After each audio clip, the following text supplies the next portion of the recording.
সবাই দেখছে যে রাজা উলঙ্গ, তবু সবাই হাততালি দিচ্ছে। সবাই চেঁচিয়ে বলছে, সাবাস সাবাস। কারো মনে সংস্কার, কারো ভয়, কেউ বা নিজের বুদ্ধি অন্য মানুষের কাছে বন্ধক দিয়েছে। কেউ বা পরান্নভোজী, কেউ কৃপাপ্রার্থী, উমেদার, প্রবঞ্চক।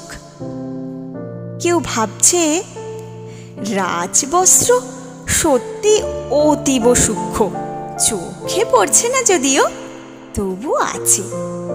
অন্তত থাকাটা কিছু অসম্ভব নয়।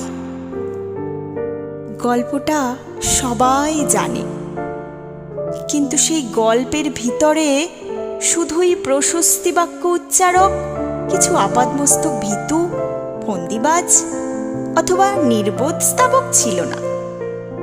একটি শিশুও ছিল, সত্যবাদী, সরল, সাহসী একটি শিশু। নেমেছে গল্পের রাজা বাস্তবের প্রকাশ্য রাস্তায়। আবার হাততালি উঠছে মুহুর্মুহু, জমে উঠেছে স্তাবক বৃন্দের ভিড়। কিন্তু সেই শিশুটিকে আমি ভিড়ের ভিতরে আজ কোথাও দেখছিলাম। শিশুটি কোথায় গেল? কেউ কি কোথাও তাকে কোনো পাহাড়ের গোপন গুহায় লুকিয়ে রেখেছে?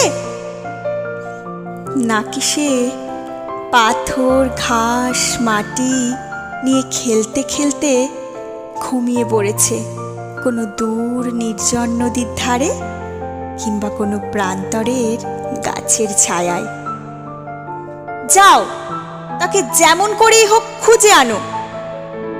সে এসে একবারই উলঙ্গ রাজার সামনে নির্ভয়ে দাঁড়াক। সে এসে একবারেই হাততালির ঊর্ধ্বে গলা তুলে জিজ্ঞাসা করুক, রাজা, তোর কাপড় কোথায়?